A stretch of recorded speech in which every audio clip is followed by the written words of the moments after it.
Andrew Joel photo. So when I talk about possession is like you have two teams or two or three teams trying to keep the ball away from each other, right? And they're connecting passes. So you could say first team to connect four passes scores a point, and it's first team to five wins the game, and then you transition to the next game. Or you could say five passes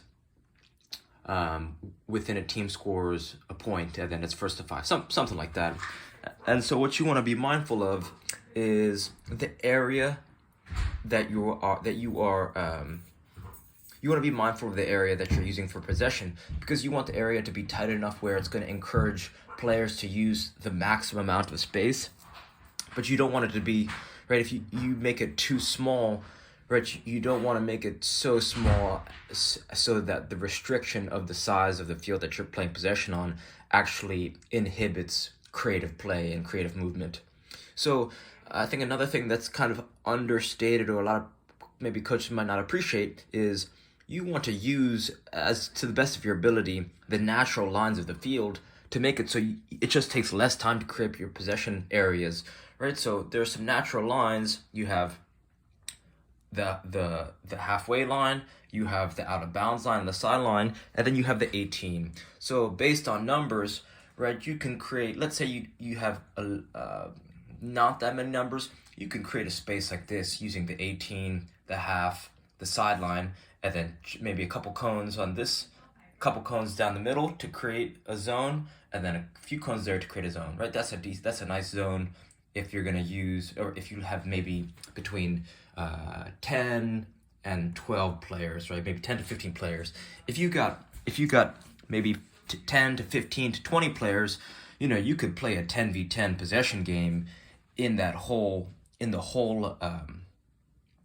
whole half, right? So you can be creative and just, you start to become the best judge of your space. It's like if players can't even connect four passes with each other, then maybe your restrictions are too limiting. So that's just something that you could start to get a feel of over time. With possession games, you also want to start to, you could start to tell, right? So Doug Nevins, I tell a lot of stories about him. He's one of my favorite coaches of all time. So he would say, actually all the coaches at PDA, they would start to limit our touch count. So they would say you have two touches in the possession game with one on the takeover. So let's say one team wins the ball back from the other team. You would have an extra touch because you used up one of your touches to win the ball back. So if Pennies wins it back from Shirts, then they have another two touches to get the ball to get the ball out of transition, you could say, from one team to the other. Another possession game that's a lot of fun is if you have the right amount of pennies and numbers, you could do 3-team possession with right, monkey in the middle style with 3 different teams, right? So this is just another option. It's a fun and creative way to just switch up the nuance, right? Because at Doug Nevins, every single practice he would do possession, finishing on goal, crossing and finishing, and then finally playing to big goals.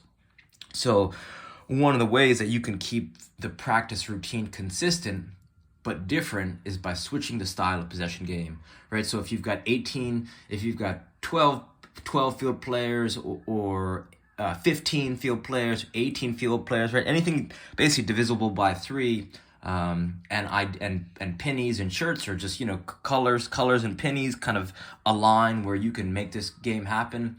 It's just a fun, just a little variation from the consistent routine.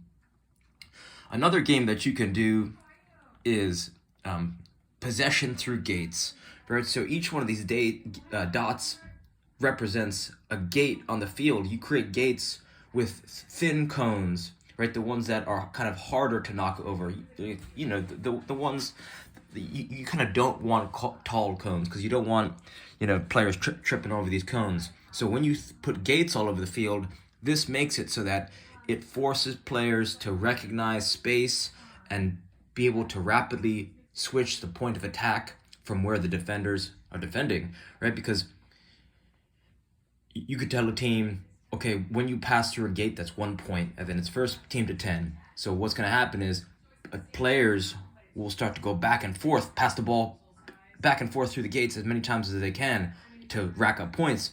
But if the defending team tries to defend the gate, then what the attacking team has to do is go from one gate, recognize the pressure from the defending team, and switch the point of attack to a different gate to score more points. Right? So these are three different possession games that Doug would rotate through in a given season, but while still keeping the format the same of practice: possession, finishing on goal, crossing and finishing, and then playing to big goals. So hopefully some of these ideas help. Reach out with any questions. All right, thank you.